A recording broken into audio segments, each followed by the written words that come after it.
નમસ્તે વિદ્યાર્થી મિત્રો, ધોરણ 9 વિષય સામાજિક વિજ્ઞાન પ્રકરણ 15 જળ પરિવાહ, જેમાં આજે આપણે ભાગ 4 જોઈશું. અને આ ભાગ 4માં આજે દક્ષિણ ભારતની દ્વીપકલ્પીય નદીઓ વિશેનો અભ્યાસ આપણે કરી રહ્યા છીએ. ભાગ 4માં આગળ વધીએ એ પહેલાં આપણે ભાગ 3માં કે હિમાલયની નદીઓમાં મુખ્ય નદી બ્રહ્મપુત્રા અને દક્ષિણ ભારતની નદીઓમાં નર્મદા નદી વિશેનો જે અભ્યાસ કર્યો હતો તેના વિશે ફરી એકવાર માહિતી મેળવી લઈએ. કે બ્રહ્મપુત્રા નદીનું ઉદ્ગમ સ્થાન એ હિમાલય પર્વત શ્રેણીમાં આવેલા કૈલાસ માનસરોવર કે તિબ્બતમાં આવેલા કૈલાસ માનસરોવર નજીકથી છે, કે જે સિંધુ અને સતલુજ નદીઓના ઉદ્ગમ સ્થાન છે એની નજીકથી જ આ બ્રહ્મપુત્રા નદીનું ઉદ્ગમ સ્થાન છે. હવે બ્રહ્મપુત્રા નદી એ હિમાલય પર્વત શ્રેણીની સમાંતર એ પૂર્વ તરફ વહે છે અને બ્રહ્મપુત્રા નદીનો સમગ્ર પ્રવાહ માર્ગ એટલે કે મોટાભાગનો પ્રવાહ માર્ગ એ ભારતની બહાર જોવા મળે છે. વિદ્યાર્થી મિત્રો, તમને તમારા પાઠ્યપુસ્તકના પેજ નંબર 116 ઉપર આપેલા ભારતના જે નદીઓનો જે નકશો આપેલો છે એમાં તમે જોઈ શકો છો કે બ્રહ્મપુત્રા નદી એ તિબ્બતમાં હિમાલય પર્વત શ્રેણીમાંથી નીકળે છે અને હિમાલય પર્વત શ્રેણીને સમાંતર એ પૂર્વ દિશા તરફ આગળ વધે છે, એટલે કે સમગ્ર પ્રવાહ માર્ગ એનો ભારતની બહાર જોવા મળે છે. હવે એ હિમાલય પર્વત શ્રેણીમાં આવેલા નામચા બરવા શિખર પાસેથી અંગ્રેજી મૂળાક્ષર યુ જેવો વળાંક ધારણ કરી અને ભારતમાં અરુણાચલ પ્રદેશમાં તે પ્રવેશે છે. તિબ્બતમાં આ બ્રહ્મપુત્રા નદી છે એ સાંગપોના નામે ઓળખાય છે અને જ્યારે તે નામચા બરવા શિખર પાસે અંગ્રેજી મૂળાક્ષર યુ જેવો વળાંક ધારણ કરી અને ભારતમાં પ્રવેશે છે ત્યારે તે દિહાંગના નામે ઓળખાય છે.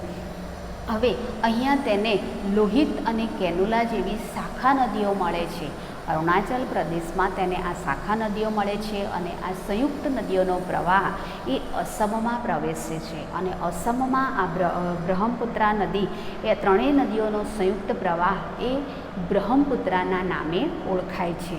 હવે તિબ્બતમાં આ નદીમાં કાંપનું પ્રમાણ ઓછું જોવા મળે છે, પરંતુ આ નદી ભારતમાં વધારે વરસાદવાળા વિસ્તારોમાં થઈને પસાર થાય છે, જેને લીધે આ નદીમાં કાંપનું પ્રમાણ ખૂબ જ મોટી માત્રામાં જોવા મળતું હોય છે. હવે અહીંયા જળજથ્થા અને કાંપની માત્રામાં ભારતમાં વધારો થાય છે અને અસમમાં એને અનેક શાખા નદીઓ મળે છે અને અસમમાં આ બ્રહ્મપુત્રા નદી ગુંફિત સ્વરૂપમાં વહે છે. ગુંફિત સ્વરૂપ એટલે પર્વતોની વચ્ચે કોઈક પર્વત કે ઉચ્ચભૂમિ આવે જેનાથી નદી બે ભાગમાં વહેંચાઈ જાય છે અને નદી બે ભાગમાં વહેંચાતા આગળ જતાં એનું વહેણ ભેગું થઈ જાય છે. પાછું કોઈ પર્વત કે ઉચ્ચભૂમિ આવે એટલે ફરી વહેણ એનું જુદું પડતું હોય છે. આ રીતે બ્રહ્મપુત્રા નદી એ અસમમાં પર્વતમાળાઓની વચ્ચે થઈને ગુંફિત સ્વરૂપે વહે છે અને વધુ વરસાદવાળો વિસ્તાર હોવાને લીધે નદીની વચ્ચે વચ્ચે કેટલીક જગ્યાએ કાંપના થર જામી ગયા છે અને જેને લીધે ટાપુઓનું પણ નિર્માણ થયું છે અને અસમમાં બ્રહ્મપુત્રા નદીના નિક્ષેપણ અથવા તો કાંપને લીધે બ્રહ્મપુત્રા નદીની વચ્ચે માજુલી નામના ટાપુની રચના થઈ છે અને જે વિશ્વના સૌથી મોટા ટાપુમાં નદીઓએ બનાવેલા મોટા ટાપુમાં આ માજુલી ટાપુની ગણના કરવામાં આવેલી છે. હવે દર વર્ષે વર્ષા ઋતુમાં જળજથ્થામાં આ નદીમાં મોટા પ્રમાણમાં વધારો થાય છે.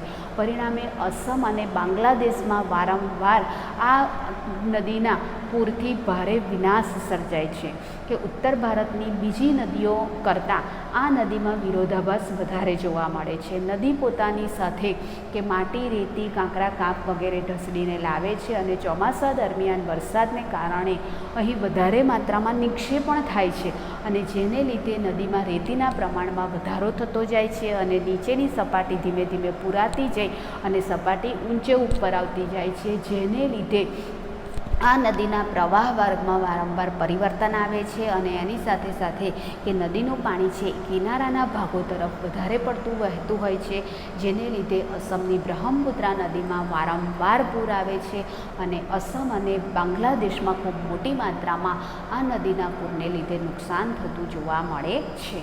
હવે દ્વીપકલ્પીય નદીઓની વાત કરીએ તો દ્વીપકલ્પીય નદીઓ માટે પશ્ચિમ ઘાટ એટલે કે દ્વીપકલ્પીય ઉચ્ચ પ્રદેશો છે, પર્વતોના ઢોળાવો છે, એટલે પશ્ચિમ ઘાટ એ આ દ્વીપકલ્પીય નદીઓ માટે મુખ્ય જળ વિભાજક ગણવામાં આવે છે.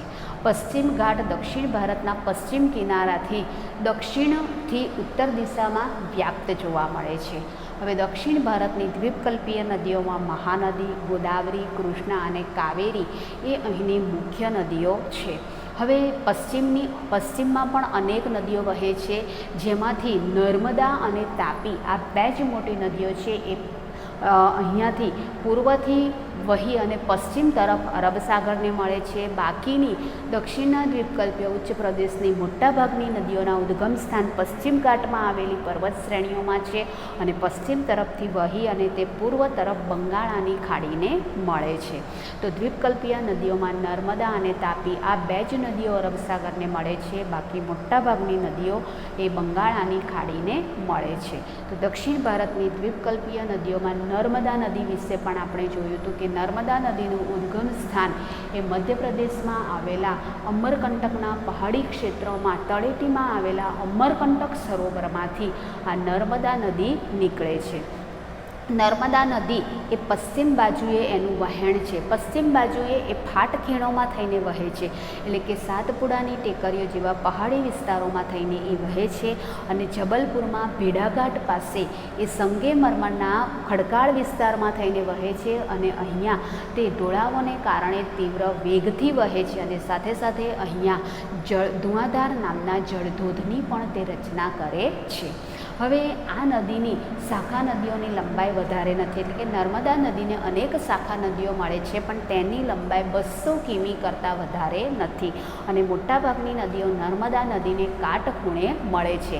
આ નદી બેસિનનો મધ્યપ્રદેશ અને ગુજરાતમાં એનું ક્ષેત્ર વ્યાપ્ત છે અને નર્મદા નદીની લંબાઈ 1312 કિલોમીટર છે અને એ પશ્ચિમ તરફ વહી અરબ સાગરને મળે છે. ગુજરાતમાં નર્મદા નદી ઉપર સરદાર સરોવર બંધ બાંધવામાં આવ્યો છે અને સમગ્ર ગુજરાતને આ નર્મદા નદીનું પાણી પૂરું પાડવામાં આવ્યું છે. વિવિધ જરૂરિયાતો માટે નર્મદા નદીનું પાણી એ સમગ્ર ગુજરાતના લોકોને મળતું હોવાને લીધે નર્મદાને ગુજરાતની જીવાદોરી તરીકે પણ ગણવામાં આવતી હોય છે. હવે આપણે દક્ષિણ ભારતની દ્વીપકલ્પીય નદીઓમાં બીજી નદીઓ વિશે જોઈશું. તો તાપી નદી બેસિન કે તાપી નદીનું ઉદ્ગમ સ્થાન ક્યાં છે? તો મધ્યપ્રદેશના બેતુલ જિલ્લાના સાતપુડાની ગિરિમાળાઓમાં કે સાતપુડાની ટેકરીઓમાં મુલતાઈની ટેકરીઓ આવેલી છે કે મુલતાઈની ગિરિમાળા આવેલી છે, ત્યાં આ તાપી નદીનું ઉદ્ગમ સ્થાન છે. તો તાપી નદીનું ઉદ્ગમ સ્થાન ક્યાં છે? તો મધ્યપ્રદેશના બેતુલ જિલ્લામાં સાતપુડાની ગિરિમાળામાં મુલતાઈની જે ગિરિમાળા છે એ મુલતાઈની ગિરિમાળામાંથી આ તાપી નદી નીકળે છે અને તાપી નદી એ નર્મદાને સમાંતર ફાટ ખીણમાં થઈને જ વહે છે, એટલે કે નર્મદાનું ઉદ્ગમ સ્થાન અમરકંટકમાં છે ને એની નજીકના જ ક્ષેત્રમાં મુલતાઈની ગિરિમાળામાં આ તાપી નદીનું ઉદ્ગમ સ્થાન છે અને એ પણ પશ્ચિમ તરફ એનો પ્રવાહ જોવા મળે છે, એટલે નર્મદાની સમાંતર એ ફાટ ખીણમાં થઈને વહે છે અને એનું પ્રવાહ બેસિન એ મધ્યપ્રદેશ, મહારાષ્ટ્ર અને ગુજરાતમાં વ્યાપ્ત છે અને ગુજરાતમાં એનું પ્રવાહ બેસિન ખૂબ ઓછું જોવા મળે છે. તો તાપી નદી કયા કયા રાજ્યોમાં થઈને પસાર થાય છે? તો મધ્યપ્રદેશ, મહારાષ્ટ્ર અને ગુજરાતમાં એનું પ્રવાહ બેસિન ખૂબ જ ઓછું છે.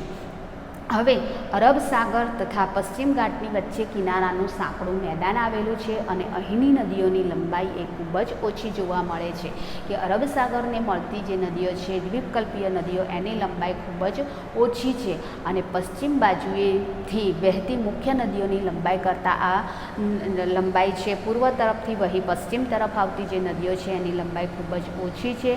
પશ્ચિમ બાજુએથી વહેતી મુખ્ય નદીઓમાં કે રાજસ્થાનમાં જે અરવલ્લીની ગિરિમાળામાં જેના ઉદ્ગમ સ્થાનો છે એ સાબરમતી અને મહી નદી પણ પશ્ચિમ તરફ વહી અને અરબ સાગરને મળે છે અને જેની લંબાઈ પણ વધારે નથી. તાપી નદીની લંબાઈ એ 724 કિલોમીટર જેટલી છે. તો જે દ્વીપકલ્પીય ઉચ્ચ પ્રદેશોમાંથી વહેતી અને પશ્ચિમ તરફ વહી અરબ સાગરને મળતી નદીઓમાં નર્મદા, તાપી, સાબરમતી અને મહી નદીનો સમાવેશ થાય છે અને આ નદીઓની લંબાઈ વધારે જે પશ્ચિમ તરફથી વહી બંગાળાની ખાડીને મળે છે એ નદીઓની લંબાઈ કરતાં ખૂબ જ ઓછી લંબાઈ જોવા મળે છે. હવે દ્વીપકલ્પીય નદીઓમાં ગોદાવરી નદી બેસીને જોઈએ તો આ નદી એ દક્ષિણ ભારતના દ્વીપકલ્પીય નદીઓમાં સૌથી મોટી નદી છે. તો દક્ષિણ ભારતની દ્વીપકલ્પીય નદીઓમાં સૌથી મોટી નદી કઈ છે? તો ગોદાવરી નદી. આ નદીનું ઉદ્ગમ સ્થાન ક્યાં છે? તો મહારાષ્ટ્રના નાસિક જિલ્લાના પશ્ચિમ ઘાટના ઢોળાવોમાંથી ગોદાવરી નદી નીકળે છે અને એની લંબાઈ લગભગ 1465 કિલોમીટર જેટલી છે. આ નદી છે એ પૂર્વ તરફ વહી અને બંગાળાની ખાડીને મળે છે અને દ્વીપકલ્પીય નદીઓમાં આ નદીનું બેસિન ક્ષેત્ર સૌથી મોટું જોવા મળે છે. લગભગ 50% ભાગ એનો મહારાષ્ટ્રમાં છે અને બાકીનું બેસિન ક્ષેત્ર એનું મધ્યપ્રદેશ અને આંધ્રપ્રદેશમાં જોવા મળે છે. ગોદાવરી નદીને અનેક શાખા નદીઓ મળે છે, જેમાં પૂર્ણા, વર્ધા, પ્રાણહિતા, માંજરા, વેનગંગા, પેનગંગા વગેરે એને મળતી શાખા નદીઓ છે.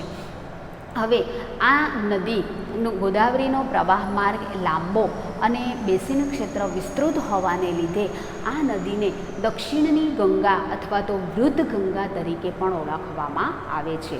તો ગોદાવરી નદી વિશે ફરી એકવાર જોઈ લઈએ કે ગોદાવરી નદી એ દક્ષિણ ભારતની દ્વીપકલ્પીય નદીઓમાં સૌથી મોટી નદી છે. ગોદાવરી નદીનું ઉદ્ગમ સ્થાન મહારાષ્ટ્રના નાસિક જિલ્લાના પશ્ચિમ ઘાટના ટોળાઓમાં રહેલું છે.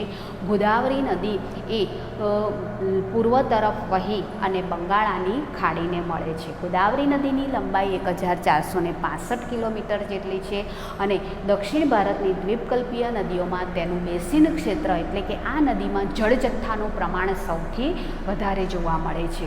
આ નદીમાંનું બેસિન ક્ષેત્ર લગભગ મહારાષ્ટ્રમાં 50% જેટલું છે, એટલે કે સૌથી વધારે એનો પ્રવાહ બેસિન મહારાષ્ટ્રમાં છે અને બાકીનું બેસિન ક્ષેત્ર એનું મધ્યપ્રદેશમાં અને આંધ્રપ્રદેશમાં આવેલું છે. અને આ નદી છે એ પૂર્વ તરફ વહી બંગાળાની ખાડીને મળે છે અને જ્યાં તે મુખ ત્રિકોણ પ્રદેશની રચના કરે છે.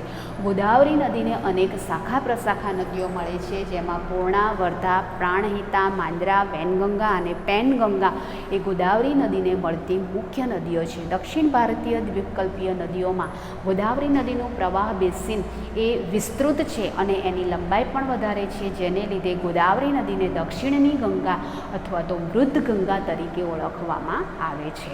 હવે દક્ષિણ ભારતની બીજી એક નદી મહાનદી વિશે આપણે જોઈશું કે મહાનદીનું ઉદ્ગમ સ્થાન છત્તીસગઢના પહાડી ક્ષેત્રોમાં મૈકલની ગિરિમાળામાંથી એનું ઉદ્ગમ સ્થાન રહેલું છે. હવે આ મહાનદી એ ઓરિસ્સામાંથી વહી અને બંગાળાની ખાડીને મળે છે અને મહાનદીની લંબાઈ લગભગ 860 કિલોમીટર જેટલી છે. આ નદીનું બેસિન ક્ષેત્ર છત્તીસગઢ, ઝારખંડ અને ઓરિસ્સામાં જોવા મળે છે. તો મહાનદી એ છત્તીસગઢના પહાડી ક્ષેત્રોમાં મૈકલની ગિરિમાળામાં એનું ઉદ્ગમ સ્થાન આવેલું છે. આ નદીનું પ્રવાહ બેસિન ક્ષેત્ર છત્તીસગઢ, ઝારખંડ અને ઓરિસ્સામાં વ્યાપ્ત છે. મહાનદી એ જ્યાં પૂર્વ તરફ વહી બંગાળાની ખાડીને મળે છે ત્યાં ફળદ્રુપ મુખ ત્રિકોણ પ્રદેશની રચના કરે છે. મહાનદીની લંબાઈ લગભગ 860 કિલોમીટર જેટલી છે. હવે દક્ષિણ ભારતની બીજી એક નદી કે કૃષ્ણા બેસિન વિશે આપણે જોઈએ કે કૃષ્ણા નદી એનું ઉદ્ગમ સ્થાન મહારાષ્ટ્રના પશ્ચિમ ઘાટના મહાબળેશ્વર પાસેથી નીકળે છે. આ કૃષ્ણા નદીની લંબાઈ છે લગભગ 1400 કિલોમીટર જેટલી છે. તેને મળતી શાખા નદીઓમાં તુંગભદ્રા, ઘાટપ્રભા, કોયના, મુસી, ભીમા વગેરે શાખા નદીઓનો સમાવેશ કરવામાં આવે છે અને આ નદીનું બેસિન ક્ષેત્ર મહારાષ્ટ્ર, કર્ણાટક અને આંધ્રપ્રદેશમાં ફેલાયેલું છે અને આ નદી પણ પૂર્વ તરફ વહી અને બંગાળાની ખાડીને મળે છે અને જ્યાં તે ફળદ્રુપ મુખ ત્રિકોણ પ્રદેશની રચના કરે છે. તો ફરીથી એકવાર મહા અને કૃષ્ણા નદી વિશે જોઈ લઈએ કે મહાનદીનું ઉદ્ગમ સ્થાન છત્તીસગઢના પહાડી ક્ષેત્રોમાં મૈકલની ટેકરીઓમાં છે. મહાનદીનું પ્રવાહ બેસિન ક્ષેત્ર છત્તીસગઢ, ઝારખંડ અને ઓરિસ્સામાં છે. ઓરિસ્સામાં જ્યાં તે પૂર્વ તરફ વહી બંગાળાની ખાડીને મળે છે ત્યાં ફળદ્રુપ મુખ ત્રિકોણ પ્રદેશની તે રચના કરે છે. મહાનદીની લંબાઈ એ 860 કિમી જેટલી છે. હવે કૃષ્ણા નદી બેસિન કે કૃષ્ણા નદી એ મહારાષ્ટ્રના પશ્ચિમ ઘાટમાં મહાબળેશ્વરની ટેકરીઓમાં તેનું ઉદ્ગમ સ્થાન રહેલું છે. કૃષ્ણા નદીની લંબાઈ લગભગ 1400 કિલોમીટર જેટલી છે અને તેને મળતી શાખા નદીઓમાં તુંગભદ્રા, ઘાટપ્રભા, કોયના, મૂસી, ભીમા વગેરે નદીઓનો સમાવેશ કરવામાં આવે છે. મહાનદીનું બેસિન ક્ષેત્ર મહારાષ્ટ્ર, કર્ણાટક અને આંધ્રપ્રદેશમાં વ્યાપ્ત છે અને મહાનદી પણ પૂર્વ તરફ વહી અને બંગાળાની ખાડીને મળે છે, જ્યાં તે ફળદ્રુપ મુક્તિકોણ પ્રદેશની રચના કરે છે. તો વિદ્યાર્થી મિત્રો, અહીંયા આપણે દક્ષિણ ભારતની દ્વીપકલ્પીય નદીઓમાં તાપી નદી, ગોદાવરી, મહા અને કૃષ્ણા નદી વિશેનો અભ્યાસ કર્યો. હજુ દક્ષિણ ભારતની દ્વીપકલ્પીય નદીઓની એક મુખ્ય નદી કાવેરી નદી વિશેનો અભ્યાસ અને સરોવરો વિશેનો વિસ્તૃત અભ્યાસ આપણે આવતા વિડીયોમાં કરીશું. Thank you.